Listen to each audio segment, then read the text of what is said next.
நம்ம சேனலுக்கு நீங்கள் புதிய நண்பர்களாக இருந்தால் நம்ம சேனலை சப்ஸ்கிரைப் பண்ணிக்கோங்க. அப்படியே கூட வர பெல் சிம்பிளையும் கிளிக் பண்ணிக்கோங்க. அப்போ தான் நாங்கள் போடுற செய்திகள் ஒவ்வொன்றும் உங்களுக்கு தவறாமல் வந்து சேரும். சரி, வாங்க வீடியோக்குள்ளே போகலாம். வணக்கம் நண்பர்களே, என்னுடைய பெயர் ரமேஷ். எனக்கு இன்னும் திருமணம் ஆகவில்லை. எனது பெற்றோர்கள் திருமணத்திற்கு பெண் தேடிக்கொண்டு இருக்கின்றனர். எனக்கு ஒரு அக்காவும் உள்ளார். அவருக்கு திருமணமாகி 2 குழந்தைகளும் உள்ளனர். நான் அரசாங்க உத்தியோகத்தில் வருவாய் அதிகாரியாக பணியாற்றுகிறேன். அரசாங்க வேலை 1 வருடத்திற்கு முன்புதான் கிடைத்தது. 1 வருடத்திற்கு பிறகு என்னை வேறொரு ஊருக்கு இடமாற்றம் செய்ய முடிவு செய்தனர். அதிர்ஷ்டவசமாக எனது அக்காவை திருமணம் செய்து கொடுத்த ஊரிற்கு மாற்றம் செய்தனர். நானும் இதில் சந்தோஷமடைந்தேன். காரணம், எனது அக்காவை மிகவும் பிடிக்கும். நானும் அங்கு தங்கிக் கொள்வதற்கு தகவலை தெரிவிக்க அவர்களும் சம்மதித்தனர். பின்பு அக்காவின் வீட்டிற்கு இடம் போயிருந்தேன். எனது அக்காவின் கணவர் ஒரு தனியார் நிறுவனத்தில் பணியாற்றுகிறார். மாசத்துல சில நாட்கள் மட்டுமே வீட்டில் தங்குவார். மற்ற நாட்களில் வேலை விஷயமாக வெளி மாநிலங்களுக்கு சென்று விடுவார். அவரை பற்றி குறை எதுவும் சொல்ல முடியாது. அக்காவின் மேலும் குழந்தைகள் மேலும் அளவு கடந்த அன்பு வைத்திருந்தார். எங்களின் குடும்பத்தார்களிடமும் நல்ல முறையில் நடந்து கொள்வார். அக்காவின் குழந்தைகளோடு விளையாடி கொண்டும் பிடித்த வேலைகளை பார்த்து கொண்டும் வாழ்க்கை மிகவும் சந்தோஷமாக சென்று கொண்டிருந்தது. ஒரு நாள் வேலை விஷயமாக 3 நாட்கள் வெளியூருக்கு செல்ல நேரிட்டது. நானும் அக்காவிடம் கூறிவிட்டு எனக்கு வேண்டிய துணிமணிகளை எடுத்துக்கொண்டு புறப்பட்டேன். நான் போகும் வழியிலேயே நான் போகும் வேலை ஒத்திவைக்கப்பட்டதாக தகவல் கிடைத்தது. நானும் சரியென்று வீட்டிற்கு திரும்பிவிட்டேன். அக்கா வீட்டில் சென்று பார்க்க அங்கே உள்புறமாக கதவு பூட்டப்பட்டிருந்தது. நானும் சில நிமிடங்கள் வரை கதவை தட்டி கொண்டே இருந்தேன். ஆனால் கதவு திறந்தபாடு இல்லை. எனக்கு இது சற்று பயத்தை அளித்தது. குழந்தைகளும் பள்ளிக்கு போயிருந்தன. அக்கா மட்டுமே வீட்டில் தனியாக இருந்தாள். அவளுக்கு என்ன ஆனதோ என்று மனம் பதபதித்தது. நானும் சற்று தைரியத்துடன் வீட்டின் பின்புறம் சென்று பார்க்க அதிர்ஷ்டவசமாக பின் கதவு திறந்து இருந்தது. நானும் பயத்துடன் உள்ளே சென்று பார்த்தேன். அங்கு யாரையும் காணவில்லை. பின்பு அக்காவின் அறைக்கு செல்ல அவளின் அறை கதவும் உள்புறமாக தாழ்பால் போட்டிருந்தது. ஜன்னல் மட்டும் லேசாக திறந்து இருந்தது. நானும் சிறிதாக ஜன்னலை திறந்து பார்க்க அங்கு அக்காவும் மாமாவும் கட்டிலில் காதல் மழை பொழிந்து கொண்டிருந்தனர். அறை முழுவதும் இருட்டாக இருந்ததால் அவர்களின் முனங்கல் சத்தமே கேட்டது. நானும் அவசரமாக எங்கே அவர்கள் பார்த்து விடுவார்களோ என்று சென்றது போலவே வெளியில் வந்து விட்டேன். எனக்கு வெட்கமாய் போனது. மாமாவும் அக்காவும் இதுபோல இருக்கும் சமயத்தில் தொந்தரவு செய்ய பார்த்தோமே என்று என்னை நானே திட்டிக் கொண்டேன். அவர்கள் காதலில் இருந்ததால் தான் நான் கதவை தட்டும் சத்தம் கேட்காமல் திறக்கவில்லை என்று புரிந்து கொண்டேன். நானும் அவர்களை தொந்தரவு செய்ய மனமில்லாமல் சிறிது நேரம் கழித்து வரலாம் என்று முடிவு எடுத்து அருகில் இருந்த ஒரு ஹோட்டலில் சென்று அமர்ந்து கொண்டேன். ஒரு காப்பியை ஆர்டர் செய்து கொண்டு அமர்ந்திருக்க அங்கே நான் கண்ட காட்சி என்னை அதிர்ச்சிக்குள்ளாக்கியது. காரணம், அங்கே எனது மாமா நண்பர்களுடன் நான் இருக்கும் இடத்திலிருந்து சற்று அருகில் வந்து அமர்ந்தார். மாமாவும் என்னை பார்த்து விட்டார். பிறகு என்னிடம் நீ வெளியூர் செல்லவில்லையா என்று கேட்க நான் அதிர்ச்சியுடன் அவரை பார்த்து கொண்டே இருந்தேன். பிறகு சுதாரித்து கொண்டு இல்லை, அது தள்ளி வைக்கப்பட்டுள்ளது. பிறகு ஒரு நாள் செல்ல வேண்டும் என்று பதிலளித்தேன். அவரும் ஏன் வீட்டிற்கு செல்லவில்லையா என்று கேட்க நானும் சிறிது நேரம் யோசித்து இல்லை, எனது நண்பருக்காக காத்திருக்கிறேன் என பதில் கூறினேன். பிறகு மாமாவிடம் நீங்கள் வீட்டில் இருந்தா வரீங்க என கேட்க அவரோ இல்லை, நான் காலையில் புறப்பட்டு வந்தது தான், முக்கியமான சில வேலைகள் இருந்ததுனால அதை முடித்துவிட்டு நானும் எனது நண்பர்களும் இப்பொழுதுதான் வந்தோம். நான் வீட்டிற்கு வர சாயங்காலம் ஆகிவிடும் என்று பதிலளித்தார். பின்னர் அவரும் காப்பி குடித்துவிட்டு தனது நண்பர்களுடன் கிளம்பி சென்று விட்டார். நானும் அவரை பார்த்த குழப்பத்துடன் அங்கேயே சிறிது நேரம் அமர்ந்திருந்தேன். நான் முதல்ல வீட்டில் இருந்தது மாமா என்றுதான் நினைத்தேன். ஆனால் அவரை இங்கு பார்த்த பிறகு நான் பார்த்தது யாராக இருக்கும் என்று யோசிக்க ஆரம்பித்தேன்.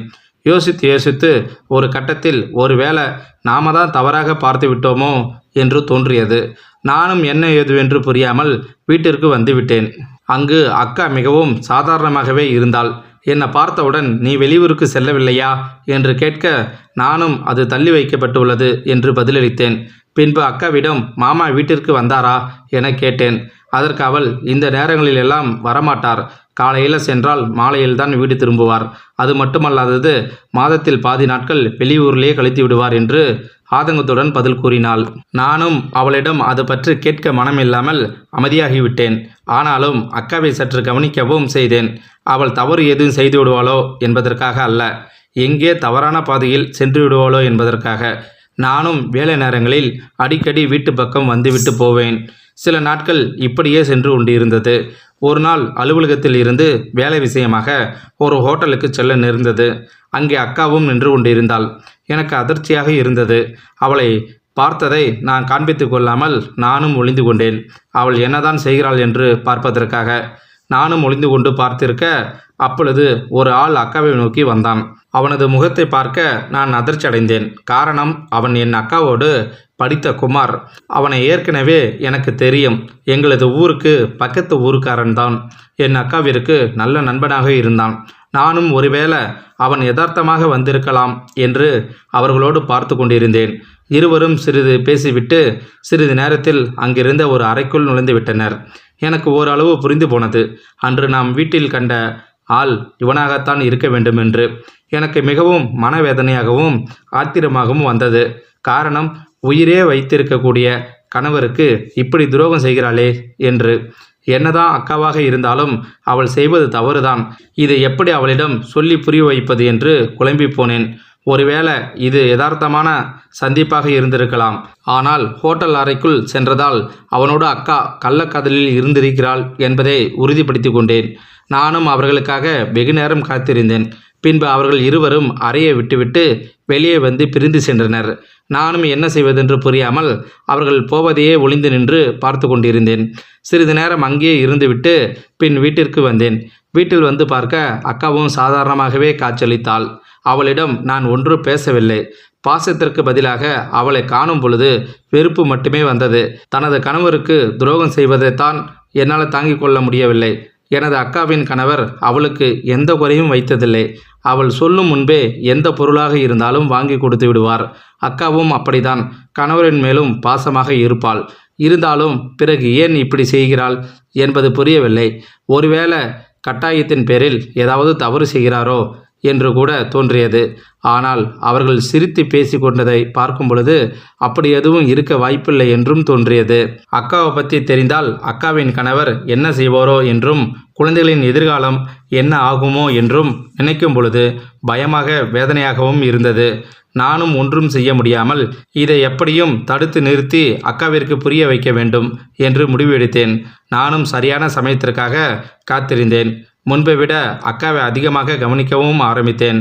அக்காவும் கணவர் உறங்கிய பிறகு மாடிக்கு சென்று யார் கூடயோ ஃபோனில் பேசிக்கொண்டு இருப்பதையும் கவனித்தேன். எனக்கு தெரியும் அது அவளோடு படித்த குமாராகத்தான் இருக்க வேண்டும் என்று. நானும் வேலைக்கு செல்வது போல் சென்றுவிட்டு தூரத்தில் இருந்து வீட்டை கவனிக்க ஆரம்பித்தேன். வீட்டுக்கு யாரேனும் வராங்களா அல்லது அக்கா வேறெங்கும் செல்கிறாளா என்று நான் நினைத்தது போலவே சில நாட்கள் கழித்து அக்கா ஒரு ஆட்டோவை பிடித்து கொண்டு சென்றாள்.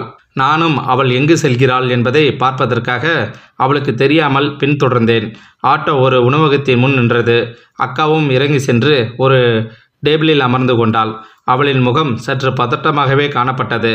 அவள் யாருக்கோ காத்திருப்பது போல தோன்றியது. நானும் அவள் என்ன செய்கிறாள் என்பதை கவனிப்பதற்காக தூரத்தில் நின்று கொண்டே சிறிது நேரத்தில் ஒரு ஆள் வந்து அவளின் அருகில் அமர்ந்தான். அவனை நான் இதற்கு முன் பார்த்ததே இல்லை. அக்காவும் அவனோடு ஏதோ கொஞ்சுவது போல பேசிக்கொண்டு இருந்தாள். எனக்கு என்ன நடக்கிறது என்பது புரியாமல் பார்த்து கொண்டு இருந்தேன். அப்பொழுது அக்கா தனது பேக்கில் இருந்த 4-5 பணக்கட்டுகளை எடுத்து அவனிடம் கொடுத்தாள். அவனும் அதை சிரித்து கொண்டே வாங்கி கொண்டான். பிறகு அவன் சென்று விட்டான். அக்காவும் ஆட்டோவை பிடித்து கொண்டு வீட்டிற்கு வந்துவிட்டாள்.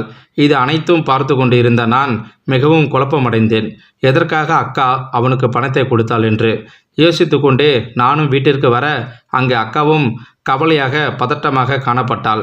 எனக்கு ஓரளவு புரிந்து போனது ஏதோ தவறு நடக்கிறது என்று. மறுநாள் எப்பொழுதும் போல் அலுவலகம் சென்று விட்டேன்.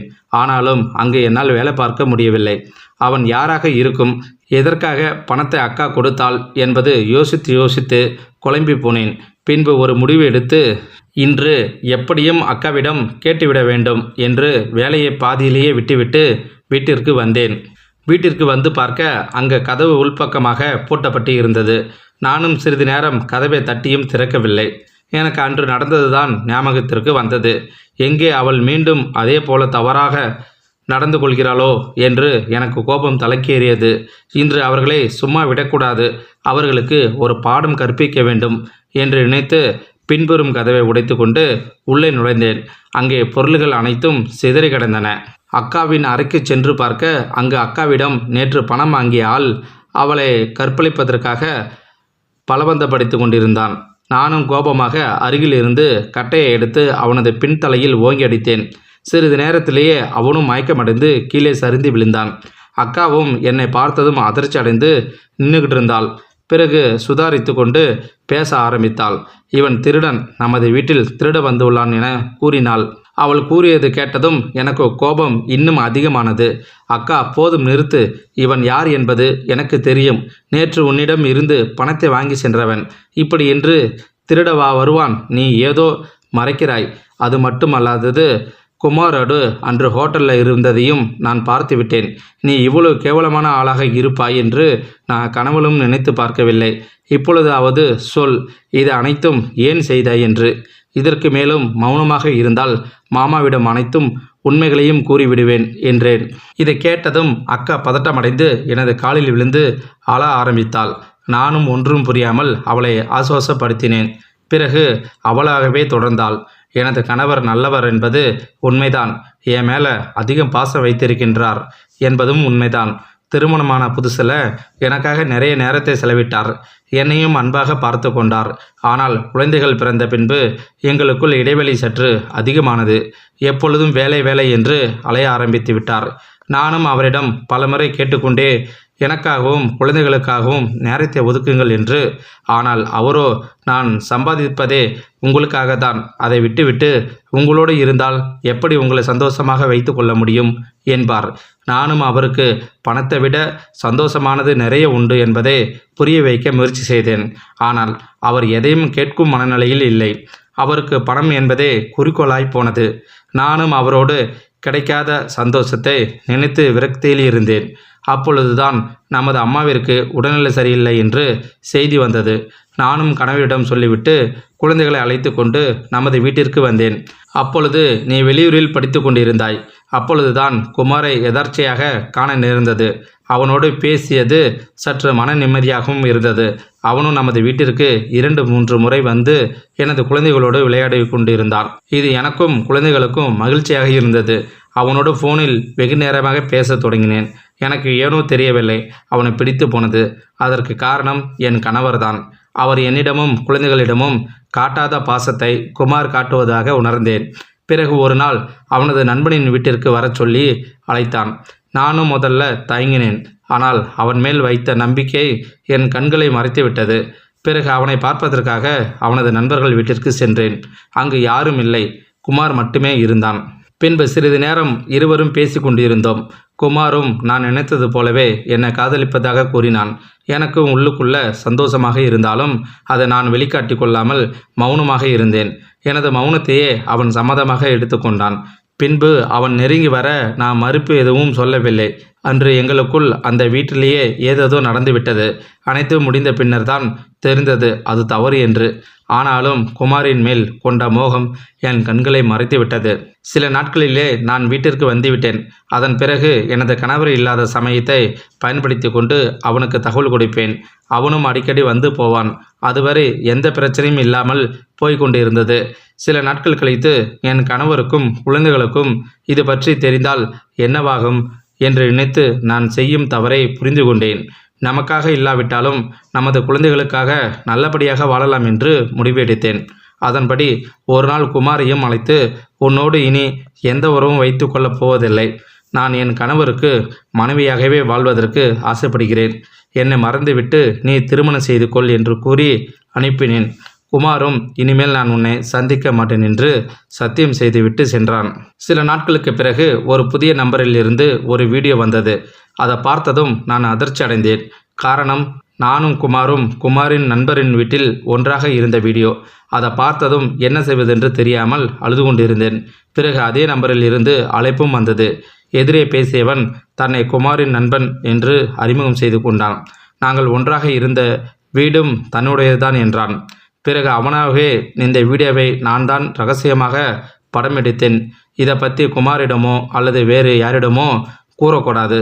அப்படி கூறினால் இதில் உள்ளவற்றை அனைவருக்கும் அனுப்பி வைத்து விடுவேன். எனக்கு தேவை பணம் மட்டுமே. நான் கேட்கும் பணத்தை கொடுத்துவிட்டால் உன்னை எந்த தொந்தரவும் செய்ய மாட்டேன்.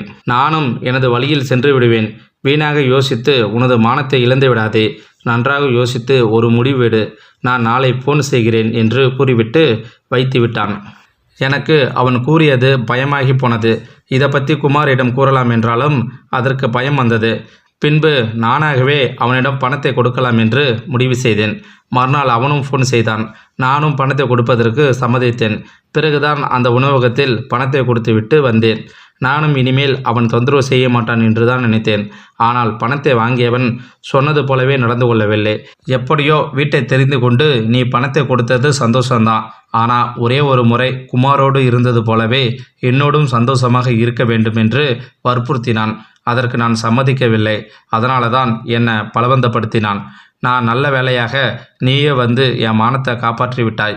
நான் செய்தது தவறுதான். தயவு செய்து இந்த பிரச்சனையிலிருந்து என்னை காப்பாற்று. இல்லை என்றால் எனக்கு தற்கொலை செய்து கொள்வதை தவிர வேற வழி இல்லை என்று நேராக சமையலறைக்கு ஓடி கத்தியை எடுத்துக்கொண்டு தன் கையை கிழிக்க முற்பட்டாள். நானும் அவள் கையில் இருந்த கத்தியை பிடுங்கி வீசினேன். அவளை பார்ப்பதற்கு பாவமாக இருந்தது. பின்பு அமைதியாக உட்கார்ந்து யோசிக்க ஆரம்பித்தேன். அப்பொழுது அக்காவின் கணவரிடம் இருந்து அக்காவிற்கு ஃபோன் வந்தது. அதில் இன்னும் சில நிமிடங்களில் வீட்டிற்கு வருவதாக, வெளியூர் செல்ல வேண்டியிருப்பதால் எனக்கு தேவையான துணிமணிகளை எடுத்து வைக்கும்படி கூறினார். இதை கேட்டதும் அக்கா மீண்டும் பதட்டமடைந்தாள். பின்பு நான் அவளை சமாதானப்படுத்தினேன். பிறகு சிதறி கிடந்த பொருள்களை எடுத்து சரியாக அடுக்கி வைத்தோம். மயங்கி கிடந்தவளை எனது அறைக்கு இழுத்து சென்று அங்கு நாற்காலியில் கட்டி வைத்தேன். பிறகு அவனது வாயில் துணியை சொருகி வைத்தேன். சொன்னது போலவே அக்காவின் கணவரும் சில நிமிடங்களில் வீட்டிற்கு வந்துவிட்டார். அவசரத்தில் இருந்ததால் எதையும் அவர் கண்டுகொள்ளவில்லை. நேராக தனது பொருள்களை எடுத்துக்கொண்டு மனைவியிடம் சொல்லிவிட்டு வெளியூருக்கு கிளம்பி சென்று விட்டார். பின்பு நானும் அக்காவும் மயங்கி கிடந்தவனை எழுப்புவதற்காக அவனது முகத்தில் தண்ணீரை தெளித்தோம். அவனும் மயக்க நிலையிலிருந்து விடுபட்டான். பின்பு நான் அவனது மொபைலில் இருந்த அந்த ஆபாச வீடியோவை அழித்து விட்டேன். அடுத்தது என்ன செய்வது என்று புரியாமல் இருவரும் நின்று கொண்டிருந்தோம். பிறகு அவன் எங்களை பார்த்து சிரிக்க ஆரம்பித்தான். எங்களுக்கு ஒன்றும் புரியாமல் அவனையே பார்த்து கொண்டிருந்தோம். அவன் எங்களிடம், நீங்கள் இந்த ஒரு வீடியோவை அளித்தால் அழித்து கொள்ளுங்கள், ஆனால் இதை போல வேறொரு வீடியோ குமாரிடம் உள்ளது என்றான். இதை கேட்க அக்காவும் எனக்கு அதிர்ச்சியாக இருந்தது. பின்பு அவனாகவே தொடர்ந்தான். நீங்கள் என்ன நினைப்பது போலவே நான் மட்டும்தான் இது தனியாக செய்யவில்லை. இதற்கான திட்டம் தயாரித்து கொடுத்தவனே குமார்தான். அது மட்டுமல்லாதது, அவனாதான் உங்களின் வீடியோவையும் எடுத்து வைத்தான். உனது அக்காவை அனுபவிக்கும் வரை அனுபவித்துவிட்டு இப்பொழுது அவள் வேண்டாம் என்று சொல்கிறாரே, அதன் பிறகு இதை வைத்து பணம் பறிக்கலாம் என்று திட்டமிட்டு இருந்தான். அதனால தான் நேற்று நான் பணத்தை வாங்கி சென்றேன். அதில் கூட ஆளுக்கு பாதி பாதியை எடுத்துக்கொண்டோம். உங்களுக்கு வேற வழி இல்லை. நன்றாக வாழ வேண்டும் என்றால் நாங்கள் கேட்கும் பொழுது பணத்தை கொடுத்துதான் ஆக வேண்டும். இல்லை என்றால் உங்கள் மானம் பறிபோய்விடும். என்னை இப்படியே விட்டுவிடுங்கள். இதன் பிறகு உங்களின் மேல் ஆசை வைக்க மாட்டேன். பணம் மட்டுமே கொடுத்தால் போதும். அதன் பிறகு உங்களின் இஷ்டம் என்றான். இதை கேட்டதும் அக்கா அழ ஆரம்பித்தாள். என்னிடம், தயவு செய்து அவன் சொல்வதை கேட்கலாம். எனக்கு என் கணவரும் குழந்தைகளும் வேண்டும். இது வெளியில் தெரிந்தால் என் கணவருக்கு என்னால் அவமானம் ஏற்படும். குழந்தைகளுக்கும் அவமானம் ஏற்படும். அவர்கள் இல்லாத வாழ்க்கையை என்னால் நினைத்து கூட பார்க்க முடியாது. அவனை விட்டுவிடு, அவன் போகட்டும் என்றாள். நானும் சிறிது நேரம் யோசிக்க ஆரம்பித்தேன். பிறகு அவன் சொல்வது உண்மையாக என அவனது மொபைல்லையே அனைத்தையும் தேடி பார்த்தேன். அவர்கள் இருவரும் பேசிக்கொண்ட உரையாடலை கவனிக்கும் பொழுது அவன் சொல்வது உண்மைதான் என்பது புரிந்தது. பிறகு அக்காவிடம், நான் சொல்வதைப் போலவே கேள், உன்னை நான் காப்பாற்றுகிறேன் என்று வாக்குறுதி அளித்தேன். அவளும் என் மேலே நம்பிக்கை வைத்தாள். பிறகு நான் சொன்னது போலவே குமாரையும் தான் வீட்டிற்கு தனியாக இருப்பதாக, இப்பொழுது வந்தால் சந்தோஷமாக இருக்கலாம் என்று கூறினாள். குமாரும் இதற்காகவே காத்து கிடந்தது போல சில மணி நேரங்களில் வீட்டிற்கு வந்துவிட்டான். நானும் அவனுக்கு தெரியாமல் ஒளிந்து கொண்டேன். பிறகு நான் வாங்கி வைத்திருந்த மயக்க மாத்திரையை அக்காவிடம் கொடுக்க, அவளும் தான் தயாரித்த காஃபியில் கலந்து அவனுக்கு கொடுத்தாள். அவனும் குடித்துவிட்டு சிறிது நேரத்திலேயே மயக்கமடைந்து விட்டான். பின்பு இருவருமாக சேர்ந்து அவரையும் கட்டி வைத்தோம். பிறகு காவல்துறைக்கு தகவல் கொடுக்க அவர்களும் வந்துவிட்டனர். திருட வந்ததாகத்தான் அப்போ புகார் அளித்தோம். பின்பு நானாக சென்று போலீசாரிடம் ரகசியமாக அனைத்து உண்மைகளையும் கூறினேன். இது வெளியில் தெரியாமல் இருக்க வேண்டுமென்றும் இதனால் அக்காவின் வாழ்க்கை பாதிக்கப்படும் என்பதையும் அவர்களுக்கு புரிய வைத்தேன். எனக்கு தெரிந்த உயர் அதிகாரிகளின் மூலமாக காவல்துறையினருக்கு பலமாக சிபாரிசு செய்ய வைத்தேன்.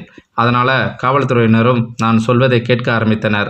அவர்களிடமிருந்து அனைத்து ஆதாரங்களையும் கேட்டு அழித்து விட்டனர். குமாரையும் அவனது நண்பர்களையும் 2 நாட்கள் வைத்து நன்றாக கவனித்தனர். அவர்களும் எனது அக்கா வாழ்க்கையில் இனிமேல் வரவே மாட்டோம் என்று கதறி அழுதினர். இருந்தாலும் போலீசார் விடவில்லை. தங்களால் என்ன செய்ய முடியுமோ அனைத்து சித்திரவதைகளையும் செய்தனர். அவர்கள் சரியாக எழுந்து நடக்கவே 6 மாதங்கள் ஆகும். அந்த அளவிற்கு செய்து வைத்தனர். போலீசார் பின்பு இருவரையும் இனிமேல் என் அக்காவின் வாழ்க்கையில் தலையிட்டால் இருவரையும் பெரிய வழக்குகளில் சிக்க வைத்து ஆயுள் முழுவதும் ஜெயிலுக்குள் அனுப்பிவிடுவதாக எச்சரிக்கை கொடுத்தனர். அவர்களும் இனிமேல் என் அக்கா வாழ்க்கையில் வரமாட்டோம் என்று கையெடுத்து கும்பிட்டனர். நானும் அவர்கள் மேல் கொடுத்த புகாரை திரும்ப பெற்றுக்கொண்டேன். எனக்கு அவர்களுக்கு தண்டனை கிடைத்ததால் போதும். எனக்கு தெரியும் அக்காவின் வழக்கில் அவர்களுக்கு அதிகமான தண்டனை கிடைக்காது என்று. அதனால தான் அவர்களை சித்திரவதை செய்து பயம் காட்டி வைத்தேன். நானும் அக்காவிடம் இவர்களின் தொல்லை இனிமேல் இருக்காது என்று நம்பிக்கை ஊட்டினேன். இனிமேலாவது மாமாவுக்கு துரோகம் செய்யாமல் வாழ்க்கையை அவருடன் சந்தோஷமாக குழந்தைகளுக்காக வாழ் என்று புத்திமதி கூறினேன். அவளும் தான் செய்தது தவறுதான், இனிமேல் இதே போல தவறு செய்ய மாட்டேன் என்று உறுதியளித்தாள். நானும் சில மாதங்களிலே அவர்களின் வீட்டை விட்டு எனது சொந்த ஊருக்கு மாற்றலாகி வந்துவிட்டேன். எனக்கும் திருமணமாகிவிட்டது. ஆனால் மாமா செய்த தவறை நானும் செய்யவில்லை. என் மனைவிக்காகவும் குழந்தைகளுக்காகவும் என்னால் எவ்வளவு செய்ய முடியுமோ அவ்வளவு நேரம் ஒதுக்கி அவர்களுடன் சந்தோஷமாக வாழ்க்கையை வாழ்ந்து கொண்டிருக்கிறேன். இந்த கதையில் உள்ள கருத்து உங்களுக்கு பிடிச்சிருந்துச்சுன்னா கமெண்ட் பாக்ஸில் கமெண்ட் பண்ணுங்கள். கூட உங்கள் ஃப்ரெண்ட்ஸுக்கு ஷேர் பண்ணுங்கள். இது வரைக்கும் நம்ம சேனலை சப்ஸ்கிரைப் பண்ணாதவங்க சப்ஸ்கிரைப் பண்ணுங்கள். தேங்க்யூ ஃபார் வாட்சிங்.